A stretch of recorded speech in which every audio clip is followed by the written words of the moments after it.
नमस्कार, आप देख रहे हैं अब का न्यूज़। नेता प्रतिपक्ष ने स्कूल के मंच को बनाया राजनीतिक मंच। योगी सरकार पर साधा निशाना। जी हां, यूपी के फतेहपुर जिले के खागा तहसील क्षेत्र के पट्टी शाह में एक स्कूल के कार्यक्रम में पहुंचे नेता प्रतिपक्ष माता प्रसाद पांडे ने प्रदेश सरकार पर जमकर निशाना साधा। उन्होंने कहा कि सरकारी विद्यालयों में शिक्षा अच्छी नहीं है और ना ही सुधार हुआ है। नेता प्रतिपक्ष ने कहा कि प्राइवेट स्कूलों के प्रबंधकों ने बहुत से बच्चों को शिक्षित किया है, लेकिन सरकारी स्कूलों में शिक्षा की गुणवत्ता में सुधार नहीं हुआ है। उन्होंने कहा कि यह सरकार हर कार्य को अपना बताकर पूर्व की सरकार के किए हुए कार्यों को अपना बता रही है। नेता प्रतिपक्ष ने कहा कि यह सरकार दिन भर हिंदू मुस्लिम करती रहती है और समाज को बांटने का काम करती है। उन्होंने कहा कि यह सरकार शिक्षा, स्वास्थ्य और रोजगार जैसे महत्वपूर्ण मुद्दों पर ध्यान नहीं दे रही है। इस अवसर पर यूपी सरकार के कैबिनेट मंत्री ओम प्रकाश राजभर ने भी अपने विचार व्यक्त किए। उन्होंने कहा कि महाकुंभ में 59 करोड़ लोगों ने स्नान किया है, जो एक बड़ी उपलब्धि है। उन्होंने कहा कि सावित्री बाई फुले की देन है कि बेटियां देश की बड़ी बड़ी कुर्सियों में आसीन हैं, चाहे वह देश की राष्ट्रपति द्रौपदी मुर्मू हों या फिर रेखा गुप्ता जैसी महिलाएं हों। इस कार्यक्रम में स्कूल के बच्चों ने भी अपने विचार व्यक्त किए और सांस्कृतिक कार्यक्रमों से सभी दर्शकों का मन मोह लिया। इस अवसर पर स्कूल के प्रबंधक और शिक्षकों ने भी अपने विचार व्यक्त किए। बच्चों को, गरीब बच्चों को, क्षेत्र के बच्चों को थोड़ी थोड़ी शिक्षा मिली और वही आज हमारे प्रदेश की शिक्षा के स्तर को बढ़ाया। सरकारी स्कूलों से शिक्षा नहीं बढ़ी, शिक्षा बढ़ी इसी प्रकार के प्रबंधकों के त्याग से, उनके बलिदान से, उनके परिश्रम से शिक्षा का स्तर, शिक्षित होने की संख्या हमारे प्रदेश में बढ़ी है।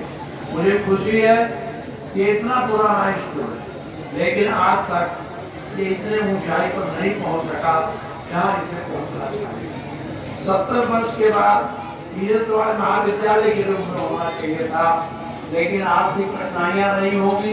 कमेटी के सामने जनता, कमजोर जनता, किसान इतनी बड़ी राशि देकर के इसको बड़ा विद्यालय नहीं बना। का वार्षिकोत्सव कार्यक्रम था, उसमें आमंत्रित थे और हमारा उद्देश्य ज़्यादा से ज़्यादा लोग पढ़ें, क्योंकि आज के 5000 साल पहले गौतम बुद्ध जी ने कहा कि बुद्धम शरणम गच्छामि, बुद्धि की शरण में जाओ। उसी बात को महात्मा ज्योतिबा फूले, उसी बात को सावित्रीबाई फूले, उसी बात को छत्रपति साहू जी महाराज, उसी बात को बाबा साहब डॉक्टर अम्बेडकर जी, उसी बात को हमारे तमाम महापुरुषों ने उसी बात को कहा है। तो जब बच्चा पढ़ेगा तभी आगे बढ़ेगा। शिक्षा न होने की वजह से बहुत सी इतिहास को जानकारी नहीं हो पाती है, योजनाओं की जानकारी नहीं हो पाती है, जिससे हम उन योजनाओं का भी लाभ नहीं ले पाते हैं। पूरे देश नहीं, पूरे दुनिया से लोग आ रहे हैं।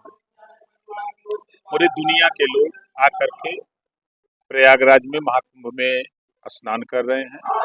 सब कुशल आ रहे हैं, सब कुशल जा रहे हैं। लगभग 59 करोड़ के ऊपर लोग अब तक आ चुके हैं और जिस तरह का अभी भी जिस तरह का आने का क्रम है, उम्मीद है कि जो सरकार की उम्मीद थी उससे कई गुना आगे निकल जाएंगे और सभी वर्गों का ध्यान रखा गया है। मकसद है विकास, सभी क्षेत्रों में विकास को गति देने के लिए बजट। बच्चा पढ़ेगा नहीं तो आगे नहीं बढ़ेगा। आज दरोगा भी बने हैं, हमारे सामने खड़े हैं, पढ़े हैं तब न बने हैं। हमारे बीपीआरओ महोदय आए हैं, पढ़े हैं तब न। हम भी पढ़े लिखे नहीं होते, आप सोच लो कि हम भी कहीं ट्रैक्टर पर माटियां लाते। इस नाते हम आपसे कहना चाहता हूं, गौतम बुद्ध जी ने कहा है, बुद्धम शरणम गच्छामि, धम्मम शरणम गच्छामि, संघम शरणम गच्छामि। बुद्धि की शरण में जाओ, बगैर बुद्धि की शरण में गए आपका भला कभी नहीं हो सकता, ये नोट कर लेना। परिवार तरक्की तभी करेगा जब उसमें शिक्षा होगी।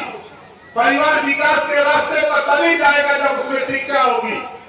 इसी नाते हमारे तमाम महापुरुषों ने, चाहे महात्मा ज्योतिबा फूले हो, चाहे सावित्रीबाई फूले, आज हमारी बच्चियां पढ़ लिख रही है, बेटियां आज यहाँ आई है पढ़ी लिखी। आज अगर हमारी बेटियां पढ़ रही है, बहन बेटियां पढ़ी लिखी है, आज देश की सर्वोच्च कुर्सी पर राष्ट्रपति द्रौपदी मुर्मू जी है, तो वो किसी की देन नहीं, सावित्रीबाई फूले की देन है कि आज उस कुर्सी पर पहुंचा दिया सावित्रीबाई फूले के संगठनों ने।